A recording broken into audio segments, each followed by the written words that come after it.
Selamat pagi teman-teman, kita berjumpa lagi ya dalam video berikutnya dari kursus online tentang The Power of Habit. Ya.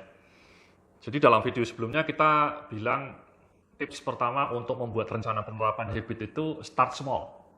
Tetapkan target yang kecil, yang sangat mudah dilakukan, yang super easy, yang super simple. Ya.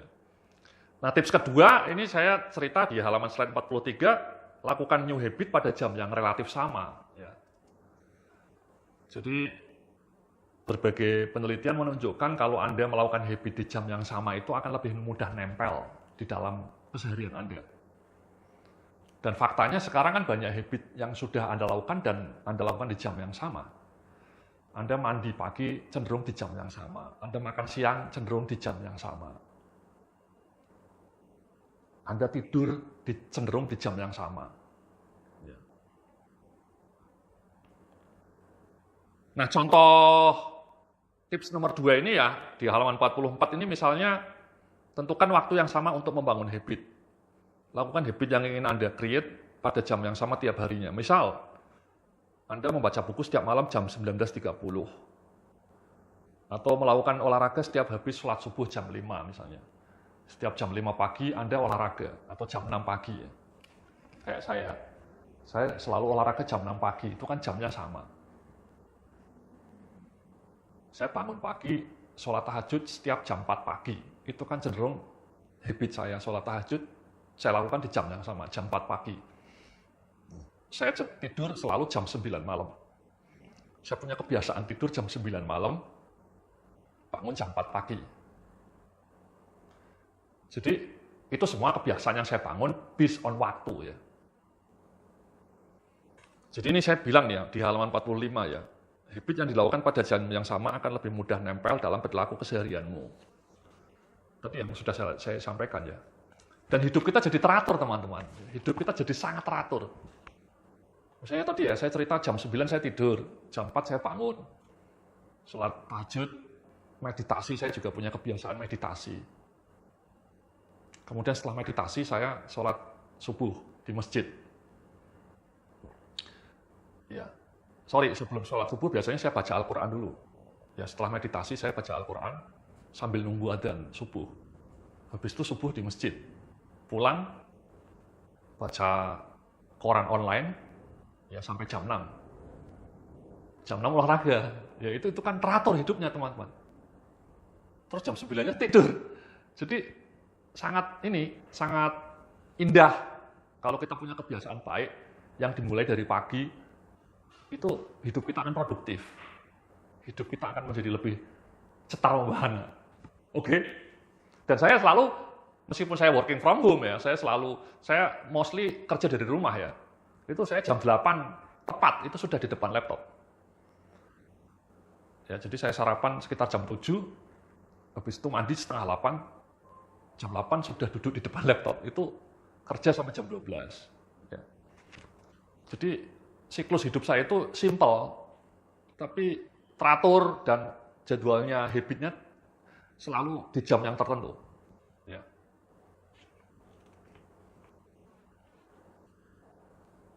Jadi siklus hidup saya itu tadi Mas ya, kayak gitu ya. Jam 9 tidur, jam 4 bangun, tahajud, meditasi, baca Al-Quran, sholat di masjid, sholat subuh di masjid, baca koran online, olahraga, habis itu kerja jam 8. Sampai jam 12. Nanti sambung lagi setengah 2, saya rehatnya lama. Setengah 2 sampai jam 4, saya selalu kalau kerja di rumah jam 4 sudah selesai. Tidak pernah lebih dari jam 4. Ya, jam 4 selesai, sore-sore saya rebahan sambil baca koran-koran online ya, atau artikel-artikel di internet ya. Artikel-artikel yang panjang. Atau nonton TikTok gitu ya, hiburan nonton TikTok gitu ya. Sampai sholat maghrib. Ya, habis sholat maghrib, baca buku. Sholat isya, baca buku lagi. Setelah itu tidur. Jadi hidup saya itu sangat minimalis, sangat simple. Dan selalu seperti itu polanya, Mas. Jadi tidak ada sesuatu yang heroik. Saya jarang keluar. Saya lebih banyak di rumah. Dan di rumah ya simple. Habit saya simple. Tapi menurut saya powerful ya. Saya jadi produktif. Nah, di halaman slide 46 ini saya ngasih tips yang ketiga, cantolkan new habit pada old habit. Ini namanya habit stacking, tadi saya cerita ya di video pertama, ini namanya habit stacking. Habit stacking itu Anda mencantolkan habit baru Anda setelah Anda melakukan habit lama, dan ini sangat efektif. Kenapa? Karena habit lama Anda itu menjadi reminder, menjadi cue, menjadi trigger. Dan itu sangat efektif karena kan Anda tiap hari melakukan habit lama Anda. Misalnya Anda tiap pagi kan mandi. Ya kan, itu kan habit yang pasti Anda lakukan, mandi pagi itu. Nah, hampir semua orang kemudian menambahkan habit baru, yakni gosok gigi setelah mandi pagi. Ya. Nah, kalau Anda bisa melakukan itu pada habit-habit lainnya kan indah sekali. Misalnya Anda tadi menginsert habit baru baca buku setelah sholat maghrib. Jadi sholat maghrib kan pasti kita lakukan. Kalau kita muslim ya, wajib kita lakukan. Dan kemudian kita jadikan sholat maghrib itu sebagai pemicu untuk melahirkan habit baru, yakni dalam hal ini habit baca buku. Ya. Saya punya habit pagi, bangun pagi jam 4 sholat tahajud. Kemudian sholat tahajud itu saya jadikan pemicu sebagai reminder untuk saya melakukan meditasi. Ya, saya melakukan meditasinya sambil dzikir. Jadi dzikir sambil meditasi, mengingat kebesaran Sang Ilahi. Jadi gitu, Mas. Dan kemudian setelah meditasi saya baca Al-Quran. Jadi kebiasaan tafakur, meditasi, itu saya jadikan reminder bahwa setelah saya sholat tahajud, meditasi, baca Al-Quran. Jadi itu sangat efektif. Jadi hidup Anda menggulung melalui serangkaian kebiasaan baik, domino efek. Ya. Ini saya ngasih contoh ya di halaman 47 ya. Misal Anda sudah punya ritual sholat maghrib, maka Anda bisa mencantolkan habit baru, misal Anda akan membaca Al-Quran 2 halaman setiap habis sholat maghrib. Ya. Kalau saya baca Al-Qurannya setiap habis sholat tahajud ya, di pagi hari. Tapi kalau Anda mau mulai habit barunya seperti ini, fine. Jadi Anda punya tekad setiap sholat isya atau sholat maghrib, saya akan baca Al-Quran, Pak Yudia. Ya. 1 halaman saja, jangan 1 juz. Atau kalau Anda non-muslim, ya Anda baca kitab suci Anda. Jangan lupakan baca kitab suci Anda ya. Entah Anda Buddha, entah Anda orang Hindu, atau Anda orang Kristen. Anda lakukan ritual yang sama, di jam yang sama. Misalnya setelah jam 7 Anda baca kitab suci Anda. Nah ini kalau Anda muslim, ya Anda jadikan sholat maghrib sebagai reminder untuk memicu Anda menumbuhkan kebiasaan baru. Dalam hal ini contohnya baca Al-Quran. 1 halaman saja deh, nggak usah 2 halaman, ya, supaya lebih simpel. Contoh berikutnya nih ya, misalnya ya, di halaman 48. Misal Anda sudah punya kebiasaan makan malam di jam yang sama, ya itu hampirlah semua orang punya kebiasaan makan malam yang di jam yang cenderung yang sama. Maka Anda bisa cantolkan habit baru, misalnya setiap habis makan malam Pak Yudia, saya akan mematikan televisi dan lalu membaca buku 2 halaman.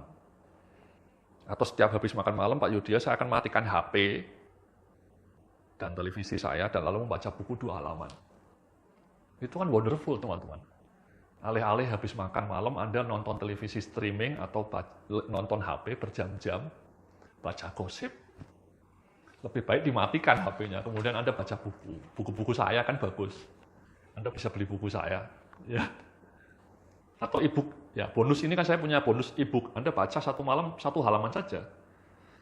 Jadi tiap malam saya akan membaca bukunya Pak Yudia, bonus e-booknya Pak Yudia 1 halaman saja. Saya nggak minta Anda baca 5 halaman. Tidak 10 halaman, 1 halaman saja. Tiap jam 8 malam, atau tiap habis makan malam Pak Yudia, saya akan baca bukunya Pak Yudia melalui HP. Kan e-book ya, e-book saya bisa dibaca di HP. 1 halaman saja.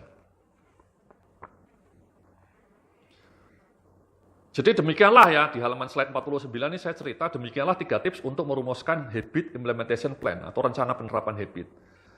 Yang pertama, start small, take baby step, ya small step, lakukan di jam yang cenderung sama, cantolkan new habit pada old habit. Ya, itu Mas, ya. Start small, ya, baca buku 1 halaman, jalan kaki 3 menit, baca Al-Quran 1 halaman gitu. Kemudian lakukan di jam yang sama, atau Anda cantolkan pada new habit. New habit dicantolkan pada old habit. Oke nih, dan di halaman slide 50 saya ngasih assignment yang kedua nih, action plan yang kedua. Jadi saya minta kepada Anda merumuskan habit implementation plan yang spesifik atau rencana penerapan habit yang spesifik. Ya. Anda silahkan bikin. Ya. Contohnya nih ya, contoh assignment-nya saya sudah berkali-kali ngasih contoh seperti ini ya. Misalnya Pak Yudhya, saya akan mulai olahraga, jalan kaki, tiap jam 6 pagi selama 5 menit. Jalan keliling komplek rumah saya. Jadi setiap jam 6 pagi Pak Yudhya saya akan mulai jalan kaki. Cukup 5 menit saja keliling komplek rumah saya. Itu kan spesifik. Kapan Anda mulai new habit-nya Mas? Jam 6 pagi Pak Yudhya. Apa yang akan Anda lakukan jalan kaki? Di mana di sekitar komplek perumahan saya. Berapa lama? 5 menit saja Pak Yudhya. Supaya easy, supaya mudah. That's good. That's fine. Ya. Nah, saya ngasih contoh berikutnya nih di halaman 52, contoh rencana penerapan habit lainnya. Setiap hari Pak Yudhya setelah selesai sholat maghrib, saya akan baca buku 1 halaman Pak Yudhya. Boleh nggak Pak Yudhya? Boleh.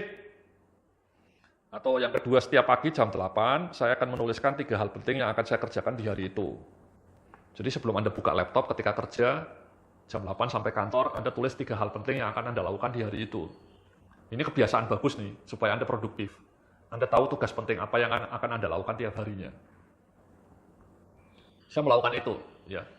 Tapi karena sudah terbiasa, saya hanya menuliskannya di kepala saya. Besok saya akan melakukan ini. Misalnya nih ya, saya rekaman nih pagi. Tadi malam saya sudah punya rencana, besok pagi saya akan rekaman. Itu yang pertama. Yang kedua, saya akan mengecek penjualan online saya. Jadi hanya 2 yang akan saya lakukan saya di hari ini. Rekaman dari jam 8 sampai jam 12.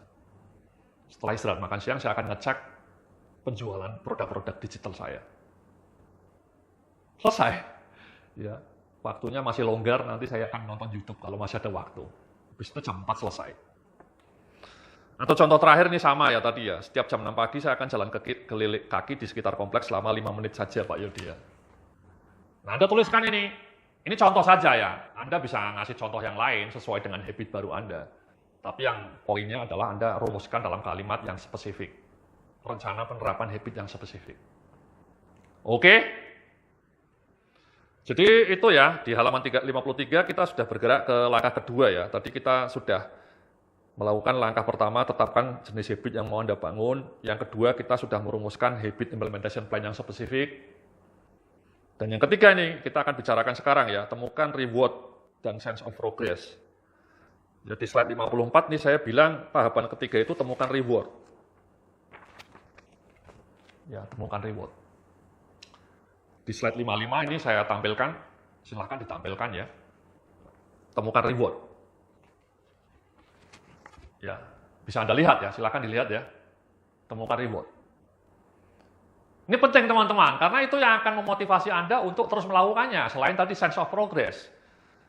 Kan sense of progress penting ya, Anda berhasil melakukannya, kemudian Anda merasa punya sense of progress, sense of achievement. Oh ternyata saya bisa baca buku Pak Yudhya. Oh ternyata saya bisa jalan kaki Pak Yudhya. Oh ternyata saya bisa nulis 100 halaman Pak Yudhya. Tiap pagi. Anda menemukan sense of progress dan termotivasi. Tapi selain itu, ada reward lainnya yang harus Anda temukan. Ya, karena ini yang akan memotivasi Anda untuk konsisten melakukannya. Kalau Anda tidak menemukan reward, Anda mungkin akan menyerah di tengah jalan. Ya. Misalnya ini di halaman 56 ya. Reward maknanya Anda merasakan manfaat setelah melakukan habit yang Anda jalani. Contoh reward, merasa segar dan bugar tubuhnya setelah melakukan habit olahraga. Yang kedua, merasa makin luas pengetahuannya setelah menjalani habit membaca. Itu reward, teman. Dan itu saya rasakan semua ya, ini kebetulan rewardnya ya. Saya tiap pagi tadi saya sudah cerita, setiap kali saya jalan kaki, selesai itu saya menemukan kenikmatan ya. Merasa tubuh saya fresh. Sama ketika saya tiap malam baca buku itu, saya menemukan reward yang luar biasa, itu saya seringkali merasakan kenikmatan intelektual ya. Apalagi kalau buku yang saya baca bagus. Saya lebih banyak baca buku non-fiksi ya. Tapi banyak buku saya yang bagus ya.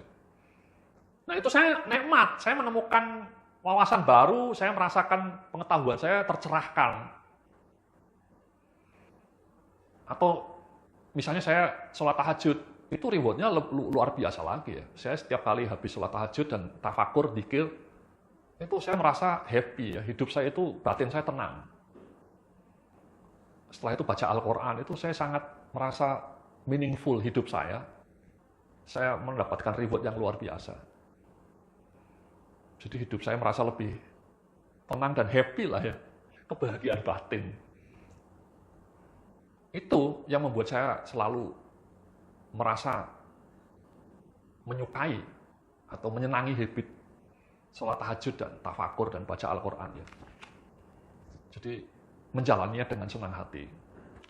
Karena menemukan reward. Contoh lainnya nih ya, contoh reward lainnya, merasa makin terampil setelah menjalani habit belajar tentang sebuah skill baru. Atau yang kedua ini penting ini, merasakan sense of achievement, perasaan lega karena sukses melakukan habit. Semacam perasaan mission accomplished, misi telah berhasil dilakukan dengan tuntas. Ini penting ini mas.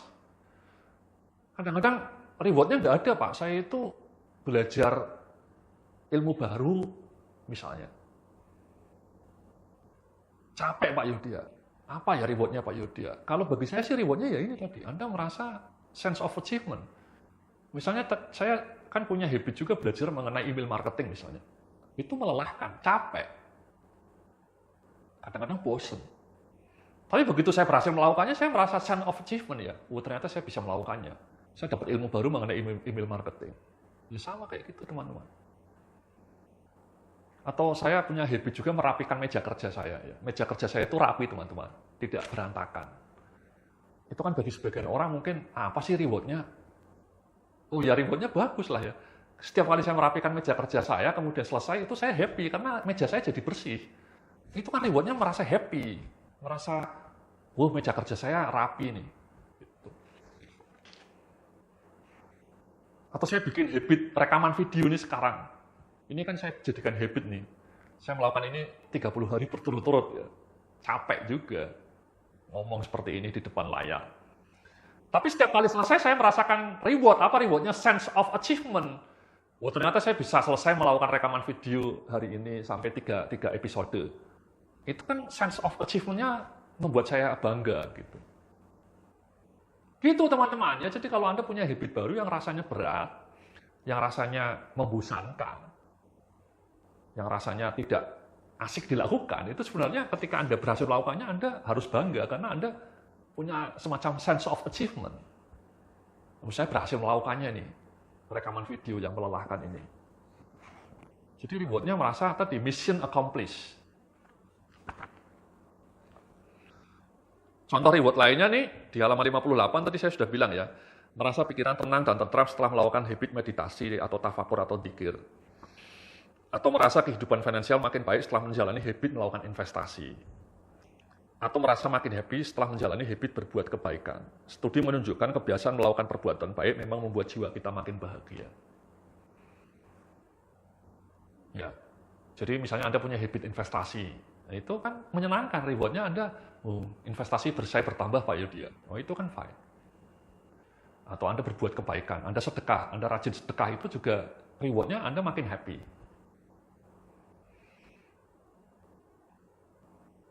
Jadi itu teman-teman ya, temukan ya. Misalnya ada beberapa orang, Pak Yudhya, saya mau baca buku, tapi saya malas Pak Yudhya, saya bosen.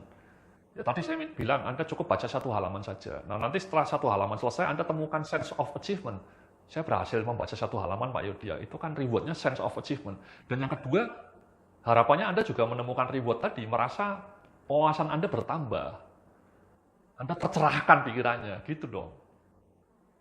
Ini kan ketika Anda menonton video ini kan mungkin juga takes time gitu ya. Kadang-kadang mungkin jenuh. Gitu ya. Tapi setiap selesai kan Anda harapannya, saya berharap Anda menemukan pencerahan. Jadi batin Anda tercerahkan. Oke. Gitu ya teman-teman ya. Jadi ini di halaman 59 saya cerita keberhasilan kita menemukan reward setelah kita melakukan habit akan membuat kita terus termotivasi untuk menjalani habit itu dengan konsisten. Ya. Ya inilah yang saya rasakan ya teman-teman ya. Tadi saya bilang saya rajin olahraga karena saya rewardnya happy ya. Setiap kali olahraga fresh. Saya baca buku udah bertahun-tahun. Udah lebih dari 20 tahun saya tiap malam baca buku. itu jadi otomatis mendarah daging karena saya menemukan reward juga. Setiap kali baca buku, pikiran saya tercerahkan. Oke? Nah, di halaman 60 ini saya cerita strategi untuk mendukung keberhasilan membangun good habit. Ya. Anda bisa baca di layar Anda, strategi untuk mendukung keberhasilan membangun good habit.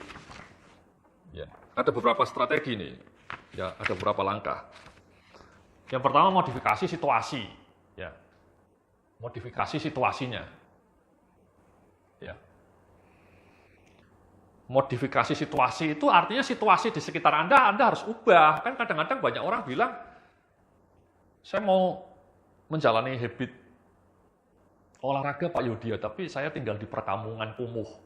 Tidak ada komplek yang bagus untuk jalan kaki. Itu kan situasi Anda tidak mendukung gitu ya. Saya kalau jalan kaki ditabrak motor Pak Yudhya. Itu kan situasinya tidak mendukung. Ya Anda ubah, misalnya Anda jalan kakinya ya jangan di komplek rumah Anda yang kampungnya sempit itu, yang gangnya sempit itu. Anda ubahlah situasinya. Anda misalnya olahraganya di komplek kantor Anda yang mungkin lebih lebar. Atau contoh ekstrim ini, contoh ekstrim. Pak Yudhya, saya itu ingin habit sholat subuh di masjid. Tapi di kampung saya itu nggak ada masjid Pak Yudhya. Masjid paling dekat dengan rumah saya jaraknya 10 kilo. Nah itu juga satu situasi yang kurang mendukung ya. Kenapa saya cenderung rajin sholat subuh di masjid, punya habit sholat subuh di masjid? Karena masjid itu dengan rumah saya jaraknya cuma 200 meter. Sangat dekat. Jadi saya beruntung saya tinggal di rumah di sebuah komplek yang masjidnya itu sangat dekat. Kalau misalnya masjidnya itu mungkin jaraknya 5 kilo dari rumah saya, mungkin ya, belum tentu saya akan rajin sholat subuh di masjid. Terlalu jauh. Jadi itulah berbahagialah Anda kalau Anda di kampung Anda, di rumah Anda itu ada masjid yang jaraknya radius 1 km. Atau kemudian beberapa orang cenderung rajin sholat berjamaah di masjid karena kantornya ada masjid. Itu kan wonderful. Saya punya klien yang masjidnya bagus dan di dalam komplek kantornya. Jadi tiap asar sama luhur itu selalu karyawannya pada sholat berjamaah di masjid itu. Jadi perilaku kita, habit kita itu sometimes ditentukan oleh situasi di sekitar kita, teman-teman. Tadi contohnya ya, orang rajin sholat di masjid karena masjidnya dekat.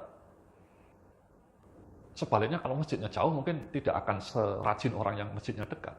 Atau contoh yang lainnya, dulu saya renang ya, saya hobi renang, saya habitnya juga renang sebelum pandemi. Saya rajin renang karena kolam renangnya di kompleks saya ini dari rumah saya jaraknya cuma 500 meter. Jadi sangat dekat. Mungkin bagi orang yang kolam renangnya jaraknya sampai 15 km mungkin tidak akan mau. Jadi situasi itu sangat punya pengaruh teman-teman terhadap pembentukan habit kita. Makanya kalau Anda mau bikin habit baru, Anda harus jeli melihat situasi sekitar. Ya. Contohnya ini ya, di halaman 62 saya cerita, ubah situasi atau situasi konteks sekitar kita sehingga kita mudah menjalankan habit. Sebaliknya kita ubah situasi sekitar agar kita sulit menjalankan bad habit. Ya. Tadi contoh yang pertama, Anda situasinya diubah supaya Anda bisa bikin good habit. Itu tadi contohnya. Anda kalau bisa tinggal atau kos di kos yang dekat dengan masjid supaya Anda rajin ke masjid misalnya. Atau Anda kos atau cari kantor yang punya fasilitas olahraga. Sehingga Anda bisa olahraga di kantor. Tapi kalau Anda nggak punya semua, ya Anda bisa cari cara supaya Anda bisa olahraga di komplek kantor misalnya. Jadi intinya Anda harus cerdik mengubah situasi. Sebaliknya, Anda harus bikin bad habit menjadi sulit dilakukan. Ya. Misalnya sekarang kan banyak kantor yang memaksa orang harus keluar kantor kalau mau merokok. Itu menurut saya kebijakan bagus. Banyak gedung-gedung perkantoran di Jakarta sekarang yang melarang penghuninya merokok. Dan itu menurut saya bagus. Kenapa bagus? Karena Anda dibikin sulit menjalani bad habit. Dalam hal ini habit merokok, itu kan habit yang kurang bagus. Anda dipaksa untuk turun ke ruangan, sehingga Anda menjadi lebih ribet. Ya. Nah contoh lainnya nih ya, saya dari 63 nih ya, contoh habit merubah situasi. Dekatkan makanan dan minuman sehat, misalnya aneka buah dan air mineral di dekat jangkauan tangan dan mata kita agar kita mudah mengambil dan memakannya atau meminumnya. Ya, jadi ini teman-teman ya. Jadi cara ini tadi saya ngasih contoh, kan tadi saya contoh untuk olahraga, contoh habit sholat di masjid. Tapi ini contoh yang berikutnya ini contoh yang lebih simpel, makan sehat. Cara untuk membuat Anda lebih terdorong makan sehat itu simple. Dekatkan buah-buah di dekat meja kerja Anda. Dekatkan air mineral di dekat meja kerja Anda. Itu dijamin Anda akan lebih sering makan buah, dijamin Anda akan lebih sering minum air mineral. Ada sebuah riset di Amerika, suatu ketika ada sebuah supermarket, jualan air mineralnya ditaruh di dekat kasir, teman-teman. Sebaliknya kopi sase, minuman soda yang tidak sehat itu dijauhkan dari pandangan mata konsumennya. Dijauhkan dari kasir, disembunyikan di rak paling belakang. Sementara air mineral ditonjolkan di rak paling depan, ditaruh di sekitar kasir. Apa yang terjadi? Penjualan air mineral itu meningkat drastis. Sebaliknya penjualan minuman soda, kopi sase yang manis itu drop. Jadi pelajarannya apa? Kata penelitinya, mendorong perilaku baru yang bagus itu sangat mudah. Yakni dekatkan makanan-makanan atau minuman yang sehat ke dalam jangkauan mata. Karena dengan begitu Anda terdorong untuk meminum air mineral, Anda terdorong untuk makan buah yang sehat. Jadi penerapan praktisnya mulai besok Anda di kantor, kalau Anda sudah kerja di kantor, Anda bawa air mineral 1 liter, ditaruh di dekat meja kerja Anda. Kemudian tetapkan jam yang sama untuk minum air mineral. Saya itu punya schedule minum air mineral di jam-jam tertentu, teman-teman. Jadi saya punya schedule-nya. Supaya saya punya habit minum air mineral minimal 8 gelas satu hari. Saya juga sering makan buah. Di meja makan rumah saya itu selalu tersedia buah, aneka buah. Sebaliknya donat, pizza, atau gorengan itu selalu saya singkirkan. Jadi ini ya, di halaman 64 ini saya cerita. Sebaliknya, jauhkan aneka makanan kurang sehat, donat, gorengan, aneka junk snack, atau minuman padat gula yang banyak gulanya dari jangkauan mata dan tangan kita, agar kita tidak mudah tergoda untuk mencaploknya.